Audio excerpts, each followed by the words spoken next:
Tomorrow will mark 1 year since I took office. It's been a year of challenges, but it's also been a year of enormous progress. We went from 2 million people being vaccinated at the moment I was sworn in to 210 million Americans being fully vaccinated today.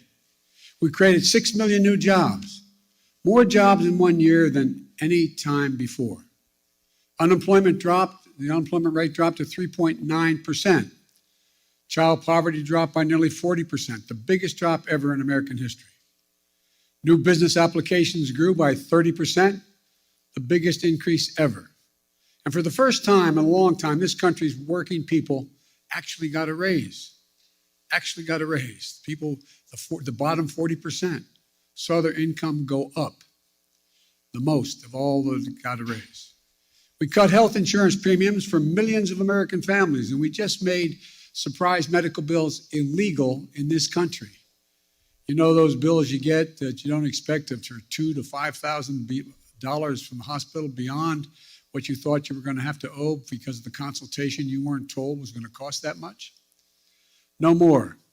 They're now illegal. Thanks to the American Rescue Plan and other actions we've taken, we've seen record job creation, record economic growth in the past year.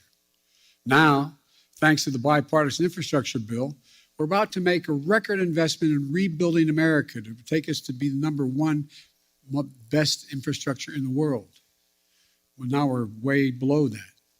We'll be creating better jobs for millions of people, modernizing our roads, our bridges, our highways, our ports, our airports, everything from making clean water, removing lead pipes, that every American can turn on a faucet and drink clean water. Urban and rural and suburban communities. It's going to make affordable high-speed internet available to every American in urban, rural, and suburban areas. We've never done that before. Now we are. We're in the process of getting that done. Still, for all this progress, I know there's a lot of frustration and fatigue in this country. And we know why.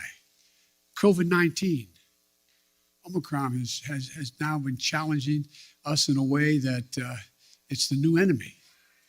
But while it's cause for concern, it's not cause for panic. We've been doing everything we can, learning and adapting as fast as we can, and preparing for a future beyond the pandemic. All I know that after almost 2 years of physical, emotional, and psychological weight of this pandemic and the impact it's had on everyone, for many of us, it's been too much to bear. We're in a very different place now, though. We have the tools, vaccines, boosters, masks, tests, pills, to save lives and keep businesses and schools open.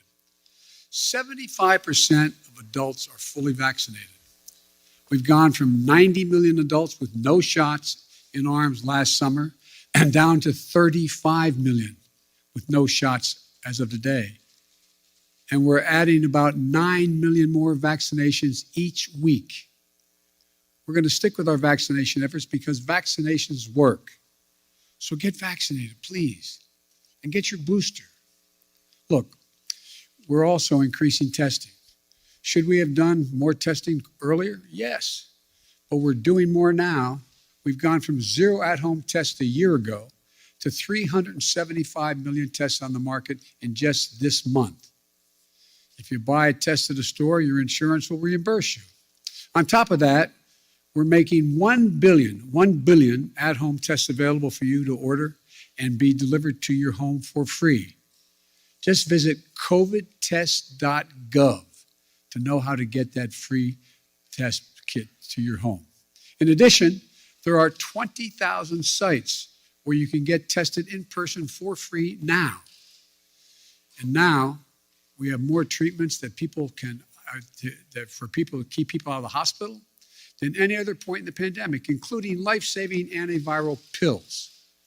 We purchased 20 million of these new Pfizer pills, more than any country in the world.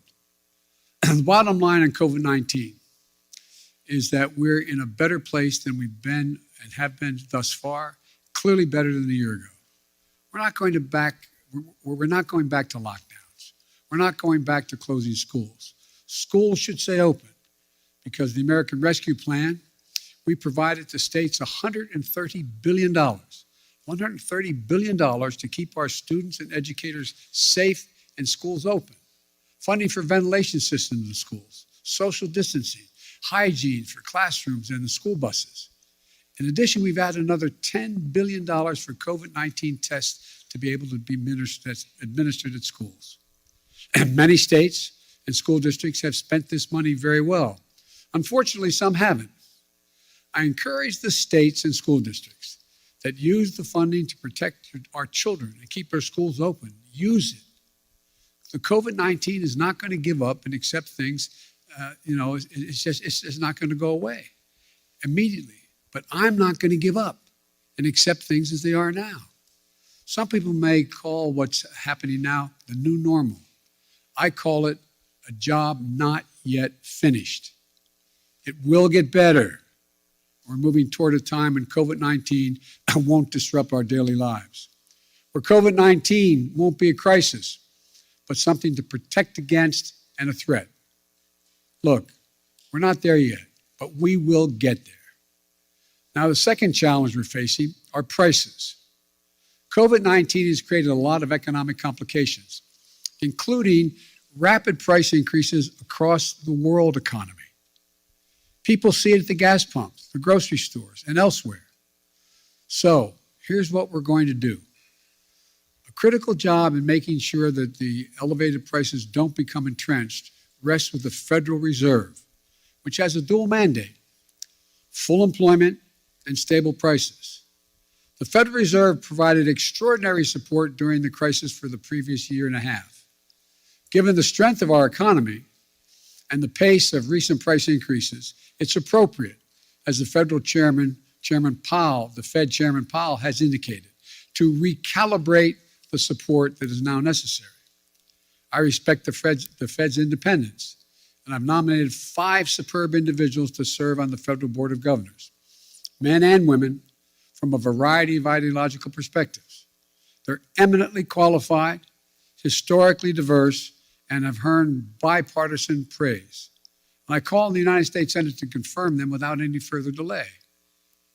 And here at the White House, and for my friends in Congress, the best thing to tackle high prices is a more productive economy with greater capacity to deliver goods and services to the American people.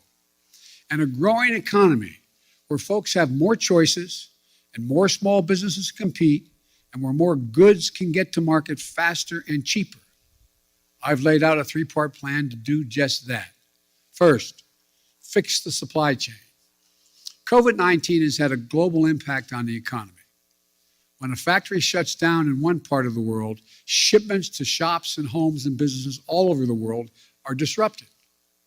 COVID-19 has compounded that many times over. A couple of months ago, in this very room, we heard dire warnings about how the supply chain problems could create a real crisis around the holidays.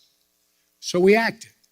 We brought together business and labor, and that much predicted crisis did not occur.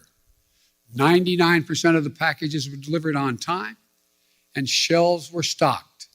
And notwithstanding the recent storms that have impacted many parts of our country, the share of goods in stock at stores is 89% now, which has barely changed from the 91% before the pandemic.